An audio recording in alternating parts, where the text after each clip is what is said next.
Clayton, bravo. You're perhaps the bravest one of us. The pieces I've picked tonight involve a lot of pedals, so I can hide.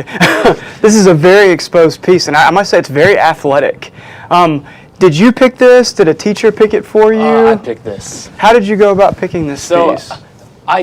So it's kind of me and teacher. So about 4 years ago, I was working with Miss Kelly, and she introduced me to this one, and I don't think I was really capable enough to even try it then, but I was looking through my book, because I keep a large book with a lot of music in it, about maybe a little less than a year ago, and I listened to a recording of it after seeing it, and I thought it was really interesting, and I tried to play it. Yeah, it's a terrific piece, and you're doing so many great things well. So I want to talk about breathing, actually. Are you aware of your breathing while you're playing? Have you ever thought about it before? No, I have not. Okay, so let's actually think about that. My students that may be listening, they're rolling their eyes right now because they hear this everywhere. But one of the greatest challenges about playing the piano is that it doesn't require our breath. Okay, like singers do this instinctively. Wind players, most instrumentalists, but for piano, percussion, violin, stringed instruments, there may be a few others, we don't have to breathe in order to produce a sound, but we all as humans know we have to breathe to stay alive. And if you're, any other form of activity you do, it's all connected to your breath, whether that be exercise, yoga, sports, whatever, you name it. So let's integrate the breath here, okay? So let's just take maybe a chunk. Let's see.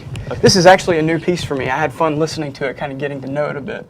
Let's just take, you know this piece better than me, the first couple of phrases, and I want you to look at it before you play and imagine as though you were going to sing it. I'm not going to ask you to sing in front of everybody, don't worry. Okay. But maybe in your mind, sing it, and you decide, okay, where would I need to breathe?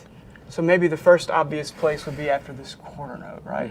Ya-da-dum, bum, ba-da-da-dum, bum, ba-da-da. I want you to physically breathe, okay? So let's actually, I said a couple of phrases. Okay. Let's just take that phrase there, okay, to that point there, and if you could breathe before you begin. So you're, yes.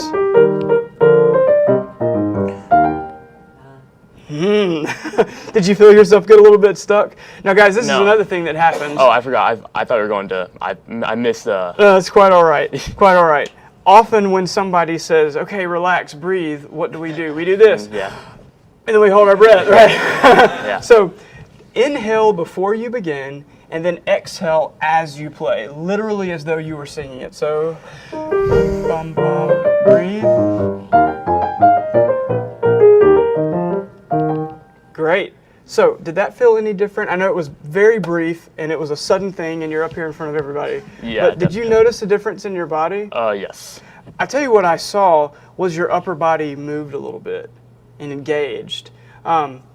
You see some pianists that, are all just kind of all over the place, others that are stiff. I don't want you to try to look a certain way, but a little bit of movement in the upper body, I think, is indicative of relaxation, of engagement with your breath, okay? Do you do any sports, by the way? Yeah, I play soccer.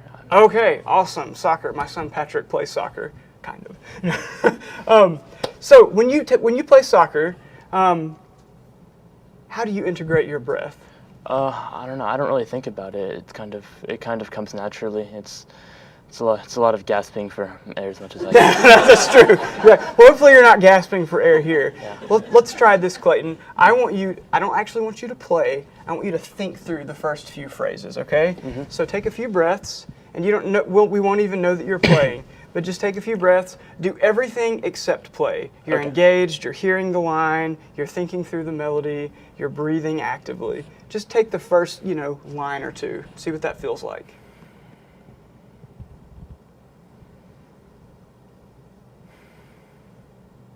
Okay. Okay. Now let's add playing to it.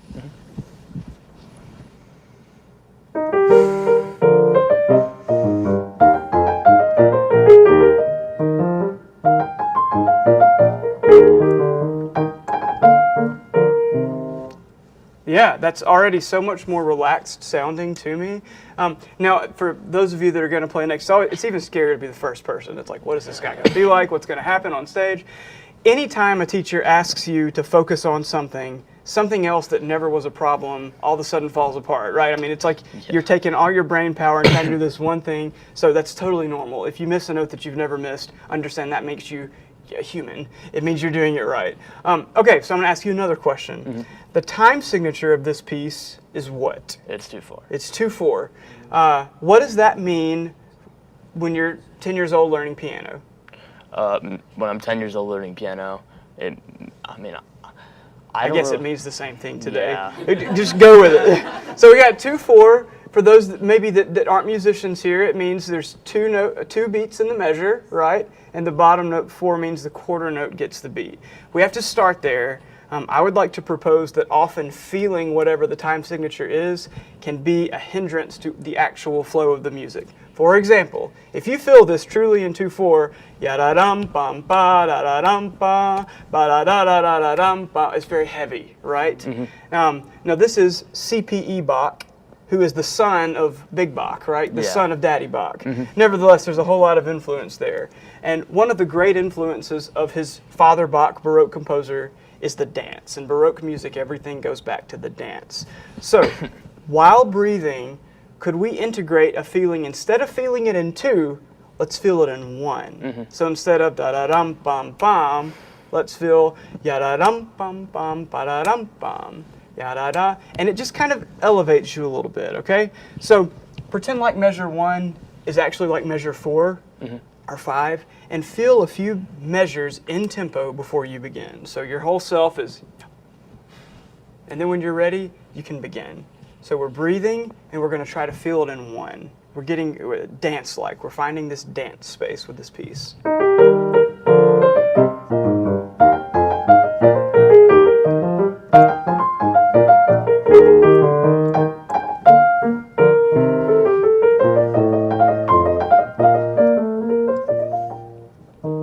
Good. How was that? It feels different. I feel more, it feels a lot more flowy, if that makes sense. It feels like the notes go better together instead of playing. Flow is a good word. Another word that comes to mind maybe is direction. It doesn't feel so, it's not stagnant, and you didn't play it stagnant. Guys, this is a hard piece. It's so exposed that he's playing it masterfully already. My hope is that these things can help integrate a little bit more ease, and it almost feels like you're not doing it. It feels like you're just sort of letting it happen. You're like the vehicle that it happens through, but you're not controlling every single note. Yeah. Okay, can we do one other thing? Yes. I think if I try to do more than 3 things, then it's like, this guy's out of his mind. I'm being mean. Now this piece, for the most part, is pretty evenly divided between the hands, right? You've got the top voice and the bottom voice, and they're both pretty active. But then there are certain moments, like where you just stopped, that the left hand all of a sudden is quarter notes, slower, and the right hand is doing all these scary triplets, okay?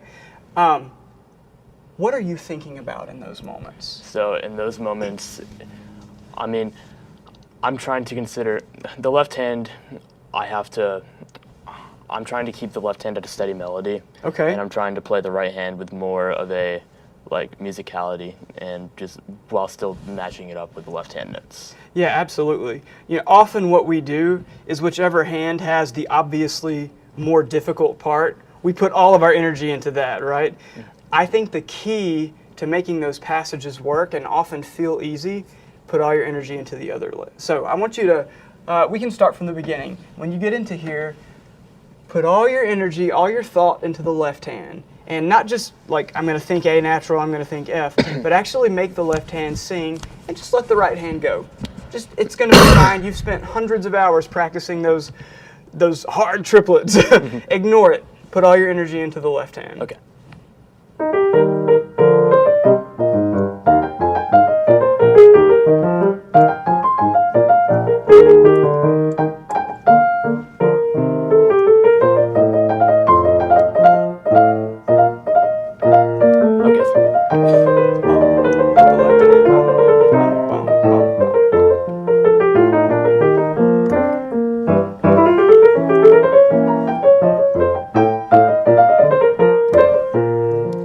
That, especially this passage in the left hand here. It all of a sudden had a personality. It said something. I don't know what it said, but it said something, and you said it to everybody. right? What all are you going to be using this piece for in the future? I'm going to perform with this one in early February in a competition. The Steinway The competition? Steinway competition, Wonderful. yes. Oh, that's fantastic. So if I were your teacher, one thing I might do is put actual breath marks in the score. Plan where you take a breath, because this piece is just, once it starts, it doesn't stop, right? I mean, you hardly have a chance to take a breath. So build in places where you're going to breathe and actually practice that so that you can maintain this feeling of ease, this feeling of, okay, I know it's in 2/4, but that literally doesn't mean it's a mechanical metronome that truly never stops. There are moments that, thank goodness we're human, we have to breathe. I want you to tell me, let's just go with one. Tell me one thing that you love about how you play this piece. Okay, I really enjoy a few certain parts of it more than others. I like how, let me think of a way to word it. Well, I like the way the notes match up to one another when they're not exactly on the same beat. I like when, so there's an interesting thing that happens in this piece, I think, where, let me find where it occurs. Let me find the spot because I know what it looks like. It's right here. So it's places like this here, you have this little 16th note right before this bass line starts. So Clayton's talking about places that have a lot of interesting syncopation and offbeats. Yum, bum, bum, bum, bum, bum. This has attitude. It's like, and that took me a lot of time to learn how the beat would have to work together, how the right and left hand would have to work together in that, and I really enjoy playing those parts of the piece. Absolutely. This is a treat for me. This is a new piece for me. I've never heard it before. I can't wait to get back to Hattiesburg and pick one of my students to torture with it. Look, I asked you that question intentionally about what do you like, and I would encourage you to keep thinking about that, about not just what you like about the piece, but what do you do well? And without hesitation, say, I, Clayton, I do this thing very well. We focus so much time in lessons making corrections, fixing mistakes. You know, we have to do that, right? There's no way around it. But don't forget to give yourself an occasional pat on the back. And it's like, wow, not necessarily I played this piece well, but man, measure 10 is really popping today. I love what I have to say there. So everybody, think about that as you move forward with your pieces. Great work, Clayton. Congratulations. Thank you.